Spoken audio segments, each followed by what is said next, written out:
And what are the big things you want out of today's visit, Tim? Mostly to figure out what is actually going on as far as why the pain is where it is. Yep. And if it's related to some older injuries that I may have had. Yep. And what's my possibilities of either fixing it Yep. or going into a pain management program. Yeah, something where you can see some kind of real world results. Yeah, I don't want to go into pain management if I can actually do exercise to fix it. Yeah, for sure. Or am I relegated to just pain pills and that's what's going to be? Yeah. But exactly, I would definitely counsel you away from that avenue as much as possible. And there's always something we can do. So, all right, so we'll go ahead and start like it's a brand new visit. So, hi Tim, how are you doing? Dr. Nick, nice to meet you. Nice to meet you. So, what brings you in today? I've got some pain going on in both my shoulders. Okay. To the point that it's progressively getting worse. It's Okay. not getting better. It started from one shoulder, now it's moved over to two shoulders. Okay. How long has this been going on for? 3 months. 3 months? 3 months where both shoulders are reacting. Okay. And probably 5 to 6 for the one. Okay. Where it's been progressively getting worse. All right. So progressively getting worse. Now, when it first came on, how did you notice it? It was like there was a deep, like I tore a muscle deep inside. Maybe, so I wasn't sure. Is this arthritis coming in? Yep. Or is it just a muscle pull? So It's deep inside the shoulder. Yeah, so what I'll do is we'll let you go through it as much as possible, but I'm going to stop and give little mini lessons all the time. This is what I'm always talking about where you have a patient come in and he's trying to grab deep inside of his shoulder, right? So now you're thinking deep structures. What are some things that you're going to think of right now? You're thinking labral tears, maybe because he's at the front, a biceps long head issue, something like that. Maybe the anterior side, so this could be pec issue, maybe anterior delt, but you got to delve deep into that. If he's telling you deep inside, it's going to require a more in-depth evaluation, pun intended. Okay? All right, going on. So it started there. And and this is where it is at today. I mean, when I was much younger, in early 20s, I had issues with my neck, and I couldn't quite figure it out. They actually put me on a traction where they would hold my head up. Yep. Try to pull the spine. They were saying the nerves were caught somewhere in the spine, were creating issues with my arms had fallen asleep, but just issues. And I did that for a period of time and went away, and I literally forgot. Yep. Right? Didn't really have an issue, so. It's just this is something that's coming back now, and it could be from other health issues. I'm not really sure, but the neck, it's still got a pain here, and on one side, there's a definite spot where I can feel it, and that's where the muscles tighten up right away, and somehow they're related to that. Okay. To this pain here. All right. Now you said it's progressed to the other arm as well. Yeah. How would you describe that? This is kind of an odd pain because I mean I can lift my arm up. I mean it does hurt when I get right to there, but in this range here I'm not so bad. Where this one doesn't work much past here. Yeah. But it creates a pain instead of being up in the joint. It's below the joint. It wants to burn and hurt all around from one side to the other side. Okay, so let's just stop right there. What are you guys thinking? Pain that wants to burn around right here. What dermatome if we were looking at dermatomes? C5 dermatome, okay? What peripheral nerve if you want a peripheral nerves? Axillary nerve, right? Okay, axillary nerve in that area. And the fact that he says burning and he's wrapping around like this, that's usually not what you're describing for a muscle tear type injury, right? So it's lower on my list, not 100% out, but really low on my list right there. Okay, if you were to give this pain a rating from 0 out of 10, 0 being no pain, 10 means you're bedridden, you can't move, how would you describe the pain in your right arm right now? As I sit right at this moment, there's 0 pain. 0 pain. But the minute when the pain, when I get to that point, at that point it's at the 10. Okay. And it's exceeding the 10 level for those seconds that my arm is trying to move. Yeah. And when I immediately drop off, then it almost like it relaxes. Okay. Except this side will continue. Yeah. So there's 2 very important findings right there. Number 1, musculoskeletally, biomechanically, he can move and initiate and de-initiate the pain. So you're looking musculoskeletal probably on this side, but then the other side, the pain stays there. So what are you thinking now? It's again pointing back towards that neurologic type issue right there, right? So this is very diagnostic. He's already telling you what's wrong with him if you know what to listen for. And we've only been in here for not even 5 minutes, right? Okay, what else? How is this affecting your activities of daily living? Pretty much everything I do is just getting dressed. Yeah. Putting a sweater on, putting a coat on, it's bad. If I reach right now, if I drop something underneath that chair, if I had to reach out, once I go to this point here, Yep. it's so bad. But a little bit of pressure here and up, and it hurts. Yeah. So it's just all of a sudden, every time I go to do something, it's affecting me to the point of it's hard unless I stay in a low labor job. Yeah. Does it affect your ability to work? Not for me right now, but I mean, I get through what I'm doing. I mean, I don't have to do what I do. Yep. But yeah, it affects me. Yeah, for sure. I mean, getting dressed and everything like that is a big issue. Is a challenge. Yeah. Okay, so if I was to ask you, do you have any numbness and tingling anywhere else in your body? Just these two fingers here. Okay, those two. I'll wake up and they'll be asleep. Okay. And a little bit tingling through the arm, but mostly these two here. And I don't know if that's an old carpal tunnel issue, maybe possibly coming back. Okay, all right. So we'll stop right there for one thing. So where is he pointing? Back of the fingers on this side right here. What do you guys think? Median nerve, carpal tunnel?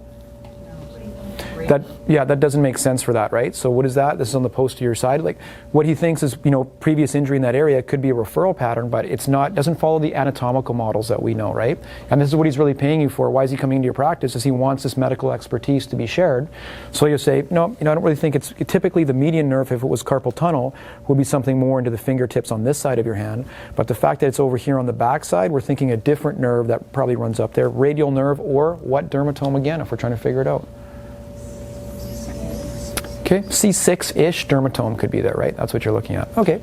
All right. Anything else that you'd like to add that I haven't asked you about? What makes it better? What makes it better? Yep. Just sitting, no motion. If I can take my head and hold it up. Okay. Yeah. Is everybody understanding this? Okay. All right. I just want to make sure everybody is understanding this. Okay. He just told you the treatment protocol right there. All right. But let's go through and make sure it's worth the time. If I hold my head off and it's like pull it away from my body, it tends to. And I'm doing that because I did that when I was younger. That's the only reason I went to that, trying to stop that. Because I'll get. If I stand up and I'm looking down for a period of time, like say if I'm working at something on a table where I'm going to be there for 15 minutes staring doing the same thing, also I get this tight pain that burns the back of my neck so bad on one side, right? I can't stand. I actually have to stand up and turn and move my head away from it, change position. So the dichotomy we have right now is he said, what makes it feel better? No movement. Would we ever recommend that for any patient? No movement? No, you want him to be moving as much as possible in a pain-free range of motion. What is he doing automatically, right? You're stuck in that position. Your body is telling you instinctively you want to move. Yeah. Okay, other questions that you'd like to ask that you want to go through? Like I have a pretty good idea, but just other things that you guys want to rule out. Have you ever had an x-ray of a cervical spine? We have the results right here. So patients will often come in and ask you for, what does this actually mean? So cervical spine x-ray, there is straightening of the cervical curve, which is likely positional. So that means when the x-ray was taken, they may have been twisted a little bit or his neck might have been back a little bit. The whole time during this history, I'm doing a postural evaluation as well, right? Like we're all observing how he moves. When he moves, you can see like this is a pretty strong guy, pretty thick muscles through here. His neck is thick and he doesn't move his neck that much when he's actually talking or moving. So that'll be something you'll pay attention to later. Alignment is otherwise unremarkable. Moderate to severe degenerative changes from C4 to C7 with a disc space height loss and osteophyte progression. The vertebral body heights are maintained. I don't really like x-ray reports. I like looking at the original films because what is this? This is somebody's description of a picture that I would actually like to see. And how you describe a picture and how I describe a picture might be a little bit different. And it would be important for him to actually see the original films and we could say, oh, look at this, Tim. You can see this section here, this area, because we're worried about C6 dermatome, which it says C4 to 7. Okay, C4 to 7 is well within the realm of where that osteophyte formation is. He's already describing decompression makes it feel better. This all makes clinical sense to this picture right here, but I still really like to see the images myself. Okay, on the right there is a moderate bone neuroforaminal stenosis. Okay, on the right. Okay, on the right, numbness and tingling in here that falls apart. Or falls asleep. Hopefully it doesn't fall apart. Okay, all right. Okay, yeah. All right, which has been C5. Yeah. On the left, there's mild neural fragment C2, C3, C3, C4, and C6, C7 is stable to slightly worse. Paravertebral soft tissues are unremarkable, and that's pretty standard right there. Okay, that's a standard report. Now the issue is this is again the radiologist's interpretation. It has a lot of value for sure. But if you saw the pictures, then you could make your own rationalization around it with the real patient in front of you. The disadvantage for the radiologist is they see pictures with no clinical presentation. And there's a huge disconnect right there. You've heard me say this 100 times. There's a terrible correlation to what you see on x-ray and the presentation of the patient. Okay? You really want to look at films with the patient right there. I just can't stress that enough. All right, speaking of stress that enough, any other questions before we get into our physical exam portion here? I have diabetes. It's called latent diabetes, which it came on late in life, and they're not exactly sure why yet, but there's a certain small portion of people this happens to, and I happen to be one. And this happened now for 5 years, so along with from being type 2, which there was only type 2 for a couple of years, taking a pill called metformin. No issues. I mean, I was so close to borderline, I didn't really give it much thought. Yeah. Until I had a heart issue. Once I had the heart issue, all of a sudden my blood sugars went, I'm sitting at 36, right? Which is, and it should be below 7. Yeah, very high. So they're going, you got a problem. Yeah. So now I'm on insulin, and with that comes from what I read more than anything is I could get nerve pain, but I don't really understand exactly what that is. I'll get little weird pains going on, but I'm old. I'm wearing out. Right? Okay. Joints are falling apart. You still got lots of time. Okay, there's still lots of time. All right, but there's a couple of things there. What else is he paying for? He's paying for the education on understanding the diabetes and how it might manifest as a neurologic symptom. So, if you have diabetes and you get neurologic symptoms, typically that shows up as bilateral symptoms in a stocking glove presentation. So that means you get numbness and tingling in your toes first, then up to the ankles, then eventually into your fingertips, but it'll be all the way through wherever your socks and gloves fit on your hand. So I'm not seeing that in this clinical picture right here. I feel a bit clumsy. Picking up a dime on the ground or a dollar might be more of a problem than it used to be. Yeah. Don't know why I've lost that feeling. Okay. I don't have the same touch. Yep. Or a nut or a bolt on the floor, right? Things like that. Okay. All right. Another question? So the question is in a diabetic presentation, is it more continual numbness and tingling, or is it transient? Does it move like this? Typically, that is not a typical presentation. What he's describing, typically it would be, the clumsy is there potentially. Sometimes you'll see people walk and they'll take harder steps or something because they don't have good sensation into their feet, and they might feel like it's not as good of proprioceptive input into their hands and things, but not typical right there. Like, I'm not seeing the full-blown symptoms where I could say, oh yes, this is obviously due to your diabetes. I can't say that right now. So the question was, did anything happen before the onset 3 to 6 months ago? Not really. I'm not doing anything unusual. Didn't twist your neck or slip and fall in the snow or anything? No, I mean, in the last few months I've been removing a lot of snow. I live in the interior, so I've been doing a lot of snow shoveling and just, but not enough. I mean, I understand what my capabilities are, and I didn't do enough to create the problem that I'm having. It's just like, I don't think, right away, when I walked in, the doctor's saying, snow shoveling, your age, that's the problem. And I'm going, no, I know what I'm able to do, and I didn't do enough to create this kind of pain. It's something deeper than... Yeah, and that's a really important thing that he just said right there. So what's going to happen is you'll present, like, who else have you seen for this? Just two other doctors, but they're more dealing with my diabetes, my heart issues, not really taking that pain in my shoulder and the old injury in the neck. It just kind of... It's there for them, but not the interest is not there. Yeah, exactly, and that's a really important thing right there. So they'll just, you guys will all do this in your own practices as well. Whatever your passion is, you're going to focus on, and other things you're just not going to listen to. But what is he asking you to listen to? Listen to my pain in my neck and my arms. That's what I want you to tell me about right now, right? So that's why we're here doing this. And that is so true. That's really what it's coming down to. I understand I have diabetes. I understand I have a problem with my heart, and I'm doing things in the background to make them better. But that's not why I'm here today. Yeah. But that's what they want to focus on. Yeah. So and maybe it's related. I don't know. That's their job to tell me. But I'm not getting any real results. Yeah, and this is a common issue where it's not just one doctor or one therapist who's going to make the difference here. It's the overall healthcare team and getting multiple views that's really going to help somebody. So that's what I would encourage you guys to do. It's a big issue at a number of clinics. It's a big issue at a number of clinics where it's just meet what the clinician wants to do and you're not meeting the needs of the patient. Okay, so Tim, we're going to go ahead and progress into the physical exam portion of this. If anything is painful or uncomfortable, let me know right away. Don't do anything you feel will cause you further injury, but I want you to challenge yourself a little bit here. No problem. Okay, so what I'm going to do is I'll just step off camera for a second, so I'll stand off to the side. Normally I'd be closer, but just so everybody can see how you move, I'll just be slightly off to the side, and you're going to follow the actions that I do. Okay. Okay.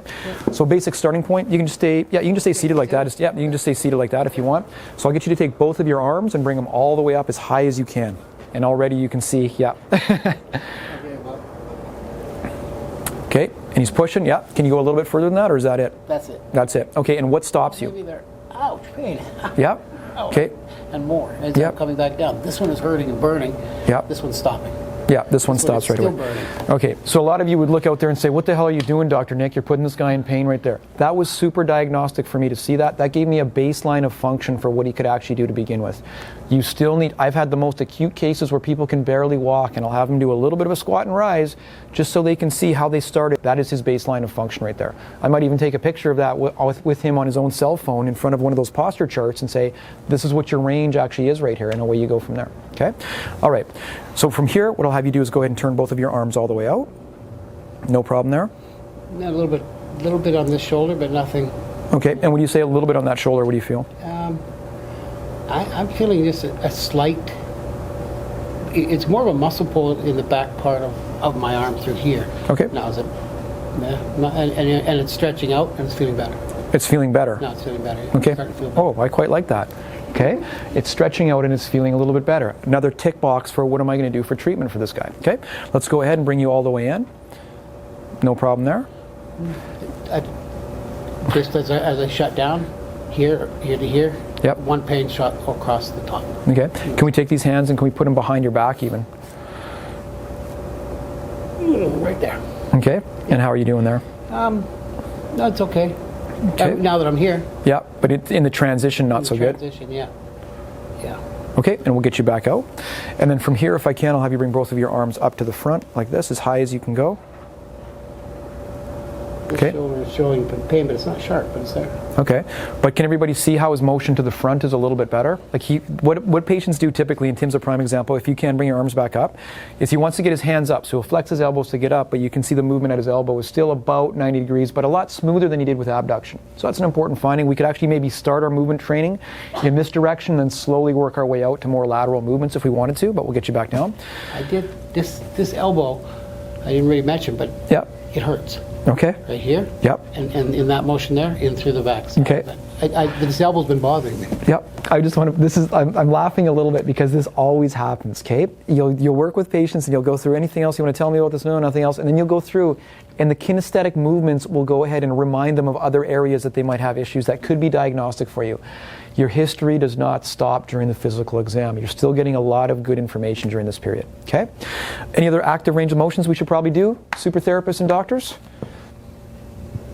Cervical should definitely be a part of this, right? If you're just doing the shoulder, you're doing a half-ass job right here. So if we can, Tim, I'm going to have you follow the actions that I do. Same thing. Painful or uncomfortable, let me know right away. But just push into it a little bit if you can. Okay, as long as you feel safe. Okay, so from here, I'm going to have you tilt your head to one side. And how are you there? Fine. Okay, but is that as far as you can go? That's it. Yeah. Yeah. So one of the big things right here, like you can see, I made comment on it earlier, he's got a thick neck. This is going to be an area where I can maybe improve some mobility right here, right? Okay, and let's go ahead and move to the opposite side. And how are you there? It's fine. And I can't see it as well as you guys. Do you see a difference from one side to the other? He's got way more to the right, and sorry, way more to the right than he does to the left. Okay, so back to neutral. That doesn't change your symptoms at all. No. No. Okay, let's have you turn your head all the way one way. That's as far as you can go. As far as I can go on this side. Okay, and what if you went a little bit further? It's just limited by. There's no place to go. Okay, yeah, okay, there's no place to go, sure. All right, let's have you come back this way. Okay, so again, he's got more rotation to the right, less to the left, okay?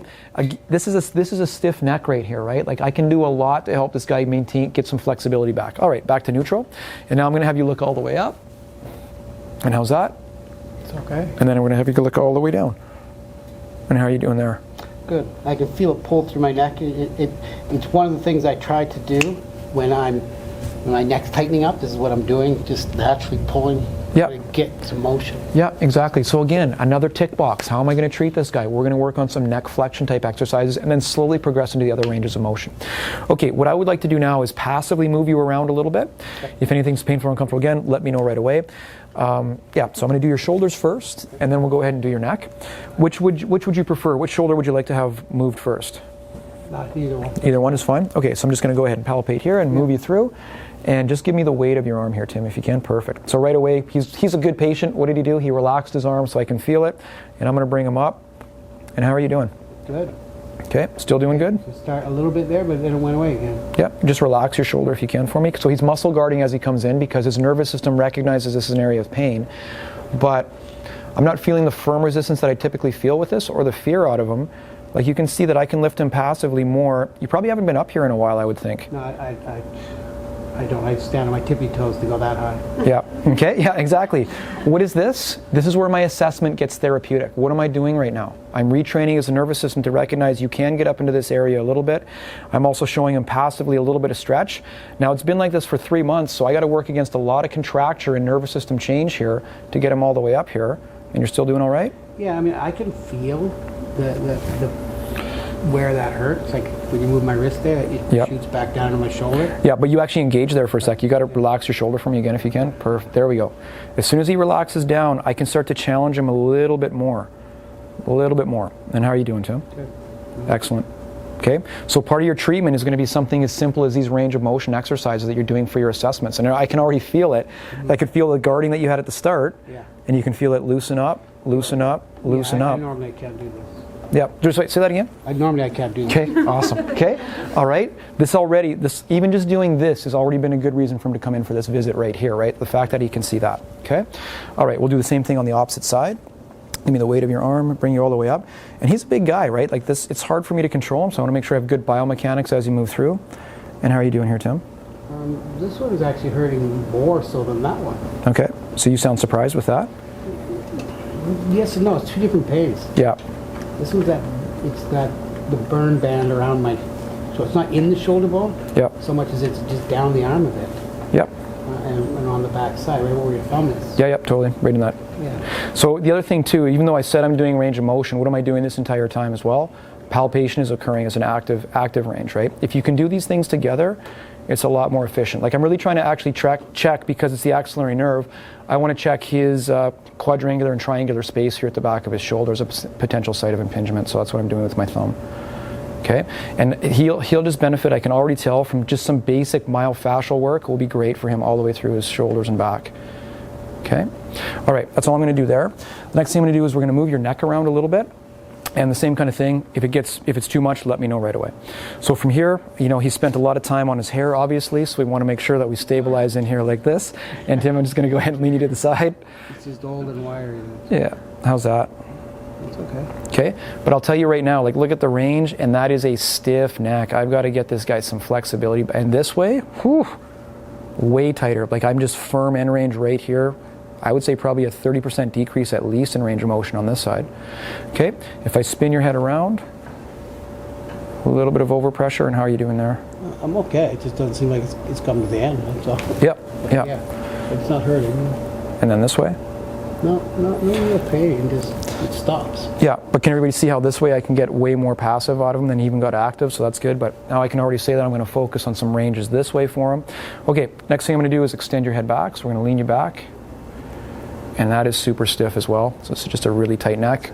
Yeah, that's it right there. Like it literally firm end range. That's it. Okay. And then we'll have you bend forward. And as he bends forward, I'll give him that overpressure right there. What am I doing at the same time? My fingers are over top of his traps and levator, and I'm giving him a little bit of a pull this way. Maybe we can repeat on the opposite side. This is like a football neck right here is what I'm used to seeing. Okay. You play football or not? No? All right. Hockey. All right. Yeah. There you go. Okay, so that gives us some basic range right there, back into some more palpation. A lot of tightness all the way through the upper traps, levator, rhomboids as well. You can even see his posture, pretty standard, right? Anterior road shoulders, all of this stuff. It will make a difference getting his shoulders back and looking at those biomechanics as well. A cervical compression and distraction test would be a good idea. I could also do it in a supine position. So what I'm going to do, Tim, is I'm going to push down on the top of your head. Yep. If this aggravates your symptoms at all, let me know right away. Okay? And so from here, good biomechanics, nice and low, supporting the neck. So give me a big breath in. And as you breathe out, I'm going to push down. So breathing out, loading. And I'm loading with a lot of force. And how are you doing with that? Fine. No problem at all. Okay, just because he's got the numbness and tingling on this side, maybe we should progress a little bit more to a maximal one if we can. And the problem that you run into now, though, is look at his flexibility over to the side. Like we're all used to using people who can really move far and put him in these positions.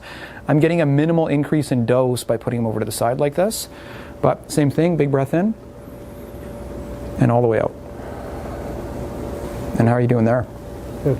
Okay, you did give me a little bit of a jump, but you were... I was going to cough. Okay, all right. So it's important to clarify that because sometimes when you do that test, that little jump right there would have been the zing shooting down the arm. So just be aware of that. I felt no.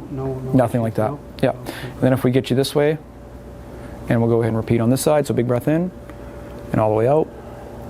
Push, push, push. And how are you doing? Good. Okay. I feel a little bit, again, through the same muscles on my neck, but it's a feeling, it's not a pain. Yeah. Okay, and that's an important distinction too. He's describing a feeling and not a pain. There's differences there for patients, right? I mean, we could go into Hawkins, Kennedy, and all the labral tear tests, but what's the bottom line on this first visit? What am I really going to be focusing on? I just want to get this guy some mobility back into this tissue right here, right? So I would probably just progress, depending on what the timing is. We've already been at this for about half an hour. I'd have him lay down onto his back. Okay, so I'll have you lay on your back with your head at this end right here. All right, and if you want, Tim, can you pop your glasses off? Yeah, perfect. Just like all of us do. If you guys want, you could go ahead and start at the shoulders and do range of motion. You could start, there's all kinds of options here. I could even start like this, supporting the limb into the side of my body, especially if I had a higher table in this room, which I don't. But you can even start and just give them a little bit of detraction like this, like if you feel me pulling your shoulder out, giving you a little bit of range. Okay, all I'm doing is using my body weight to go ahead and pull back and give him a little bit of range through the shoulder, bringing him up. And how you doing, Tim? I'm doing okay, yeah. Yeah. Okay, oh man, look at this. Where are we? You're bypassing the pain somehow. Yeah, just, okay, all right. Yeah, there's some kind of magic happening here, that's right. Okay.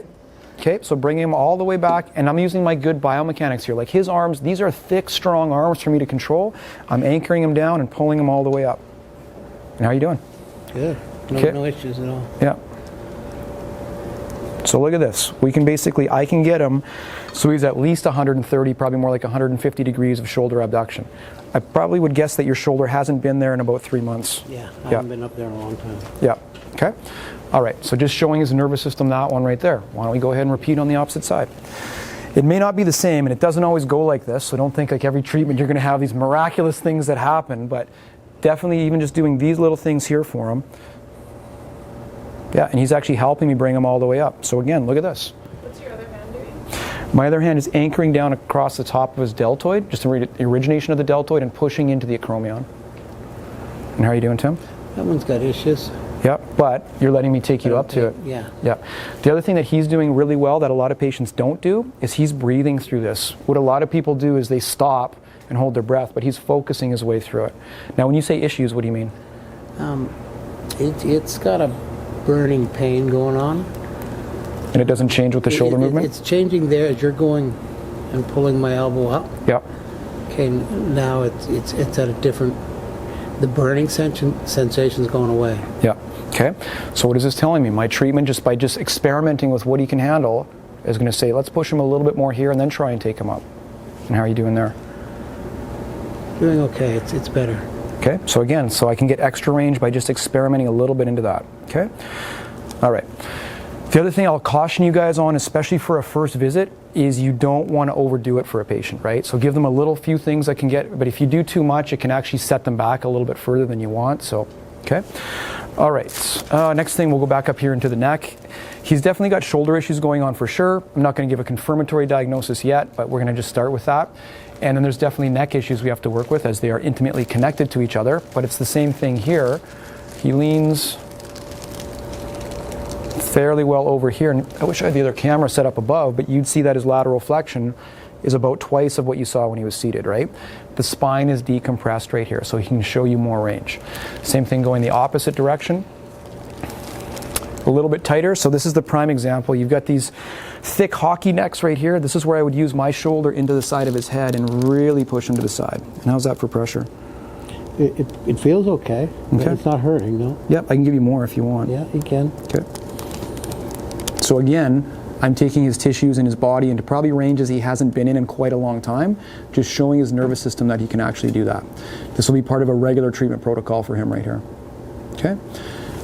Right there. And then if we pull you, go ahead and just relax your head. Yeah. Okay. And if we go ahead, just some basic distraction here. Like even from the time that he laid down to what he is at right now, like his neck just feels way more relaxed. The muscles just feel way more relaxed. If you wanted, there'd be no reason why you couldn't put hot packs on him, why you couldn't actually have a massage therapy appointment or any type of IASTM. Acupuncture wouldn't be a bad choice for him as well. It's whatever the tolerance is for him right here. But can everybody see the results we got just with some simple range of motion, some simple stretching right there? This is going to be a huge treatment protocol for him to use that we can maybe say, hey, you don't have to go into medications right now for a pain pathway for this, right? Even just him laying down on this table, the distraction force that we gave right here, just pulling up like that is enough to decompress his spine a little bit. And this will be a starting point for a first visit. I'd have him come back in 2 days and say, hey, how are you doing with this? Everything's okay. Then we progress a little bit more, and challenge the envelope for what he can actually tolerate and get range back onto him, and see if this can reduce the symptoms into his arms, get the shoulder mobility back, make it so he can actually put on a shirt again and stuff like that, right? Okay? Because one of the main things you wanted was some answers or some ideas of things that you could do, right? Maybe we'll. Yeah, I need to be able to just function normally, right? Yeah. And this not really moving for, again, up to as much as 6 months. Yeah. It's creating a bit of an issue, especially where I'm at in my life. If I don't stay active, it deteriorates way too fast. It's hard. Exactly, and especially as we get older, these things deteriorate way faster for us. So you want to maintain as much as possible, right? Yeah. So the other thing you're noticing, I'm conducting the rest of my interview right here with him laying down. Why am I doing that? This is a little bit awkward for some of us, maybe. Yeah, he's nice and relaxed right here. What else is happening? He doesn't even realize it, but his shoulders right now are actually just the weight, because he's actually opening up his chest the entire time right here. Now, I don't know you that well enough to say this, Tim. Like, I'm not going to tell Tim, you should go do some yoga or something like that, because I don't know that that's going to fit into his into his routine right away. But it's something I would encourage him after a couple, 3 visits where he's seen good results. I would say, you know what? Some flexibility training is going to be a benefit for you. Okay? All right. Do you guys have any other questions on anything that you just saw here or that you'd like to go over? Okay, there's other things you could do too. There's no reason this assessment couldn't progress down to his thoracic, lumbar, as through the rest of the body. There's no reason I couldn't go into a mental emotional experience with this patient as well. But I'm trying to meet his needs as quickly as I can, and the fastest way I know to do it is what I just demonstrated right there. Simple range of motion, hands-on assessment, show him that he can do things that he didn't think he could do, and progress from there. There are exercises that I'll have him do, and I'll just print them off, and I will print them off. I will not send him an email with it. I will print them off and give him a physical piece of paper that says, hey, do these stretches right here. You could train a spouse or family member to go ahead and do this, or he could do it himself. He could use a stretching strap, or he can just anchor against a door and pull himself into it, or you could go ahead and use a broom handle or some kind of dowel rod or something like that where he can lift himself up a little bit more. But at the end of the day, the best benefit he's going to get is if a professional does it for him. Because right away you could feel on that one shoulder how we pulled you in, and you're like, oh, you can feel a little bit there, and then we torque one way, that makes it worse, the other way makes it better, and that's how you're going to get real results, when people know exactly what they're doing with this stuff. Well, it's interesting. I'm sitting here now thinking I've already gotten relief from what little bit is being done, so I'm already figuring out how I do that myself. Exactly. So have I got some instant gratification? For sure. Yeah, excellent. And if is that the end, I don't know, but it's better than what it was. Well, no, exactly, and it's a starting point for you to move from there, and that's what I really want patients to do. You want to empower people to do this for themselves so they can help themselves, right? That's at the end of the day, you're trying to work yourself out of a job here is the ultimate goal of any physician, I feel like, right? Let's just go ahead and just reassess right there. So he's been laying down for a little bit. Let's go ahead and reassess and just have you move your neck around a little bit from side to side, see what you think. Okay? Good. I feel a little pulling, but yeah, this was not like this. Again, for the purpose of this class, this was not a real treatment right here, right? I would have spent more time with you, but you can see how much more fluid his movement is, right? That's a big thing for you to get. Can we take your arms and have you move those around if you can? Okay, still limited fairly, but look at again. He's not hesitant to bring his arms here. We've already approached this barrier that he had before. Yeah, that's about it. Yeah, starting to set in. But yeah, exactly. So this is a starting point. At the very least, you've got some things that you can use from here, right? Any other questions or comments? I don't think so. Other than now, where is this coming from? Is it still coming from my neck? It's a combination of both, actually, and you can't say which one came first. Like, you definitely had a prior neck injury, and you've got degeneration there for sure. But like I was saying before, I've seen x-rays where it looks like the person shouldn't move because their neck is so degenerated and they have no pain, and I've seen x-rays that look totally normal and the person can barely move. So that is poor correlation there. Right. But ultimately it is coming from neck, shoulder, all these are multifactorial issues, but it looks mostly musculoskeletal right now. The other thing for his body size, I am going to be using instrument techniques on him to work through this muscle mass right here. Like, it's just something I know will offer him a lot of benefit. Okay? Adjusting, eventually we're going to get there for him. It's not a contraindication to go ahead and adjust. As long as he doesn't have neurologic symptoms, you can do that. We're eventually going to get there. And there's no reason you couldn't incorporate other things. Massage should be there as well. You should definitely be taking advantage of that whenever you have a possibility to do it, especially through the upper traps, posterior neck area, and lateral neck for you, definitely. And then you can progress into whatever else you want, acupuncture, nutrition, like he's got the diabetes avenue that you want to go down, whatever you feel is important to meet the needs of the patient. But I cannot stress this enough. Don't meet your own needs as a physician, meet the needs of the patient. And that's what he basically said here at the start. The diabetes is great, you're glad that that's getting looked at, but it wasn't their focus, it's not their specialty. Refer to people who are specialists in areas that you don't feel comfortable in, okay? The question was, what point would you tackle C6 as an issue right there? I'd probably go 2 or 3 visits in, see if we can loosen up the muscles, making sure that we're not aggravating symptoms. If everything's okay then I'd start with gentle mobilizations specifically to it, and then eventually more spinal decompressions type things as well. Okay, and working my way up to some adjustments to give him back some flexibility. Remember, your treatment is only going to be anywhere from 15 minutes to an hour, or whatever you have with the patient. He's got to, yeah, there's things that you're going to do in your office, but there's things that he has to do on his own as well, right? And that's why him thinking about what he wants to do is a great avenue for, like, the overall part of this healthcare team. He's the main player on the healthcare team. Without this guy, there is no healthcare that's required, right? So he's already doing the best thing he can do for himself and trying to find the solutions. So the question is, what if you have a chiropractor who's all about adjusting, or you have a naturopathic doctor who's all about prolo, or you have whatever doctor? We all have our blinders of bias on. The only thing I would encourage all practitioners to do is just open the doors to other ideas. You never know what's going to actually click and work for a patient, and you also never know what's going to make it worse. Okay? So within that, you've got to tread lightly and work your way into it. Try and get his results as quickly as you can, but don't think that your treatment is the be-all, end-all. It never is. This will work. What you saw today with his shoulder ranges in a supine position, it could have been just the opposite. It could have actually went worse with him for whatever reason, right? Didn't expect that, but yeah. It's called practice for a reason. I'm practicing with him right now, experimenting on what I think is going to work and what doesn't work, and we saw some pretty substantial things. Basic treatment protocols, though, for this guy, he already told you at the start. What are you going to get, Tim? Spinal decompression is going to be one of the main ones. Passive range of motion exercises. It definitely is a range of motion. Right? Yeah. And the stretching it out. Yeah. I have gravitated to some when I gave one just in the shower, going back to exercise I did when I was doing heat. When I was young. Absolutely. Right? Yeah. And the exercise of working my shoulders, it's that bad. I know. And I'm in the shower trying to get my That's right, but shoulders that's one of the best things that you can do. Absolutely, Yeah. right there, because you're applying heat to it, so you can already move better and more fluidly. Now challenge those barriers more. Take your arms and lift them up in the shower so you can move more. Yeah. Okay. So I've been doing just whatever kind of little range of motions I can, right? Yeah, and then you got to get somebody else to do what we just did right here. That's gonna. The next time I did it, I'd take you a little bit further and take you a little. I could do contract, relax, all that stuff. But the first time you do it, you just got to break that neurologic barrier and even the soft tissue barrier to start tearing some things apart a little bit and showing him that the range is available. This was golden, Tim. I can't thank you enough for coming in to do this. Thank you. Okay. It's like one of those things. Funny how people they go into a clinic.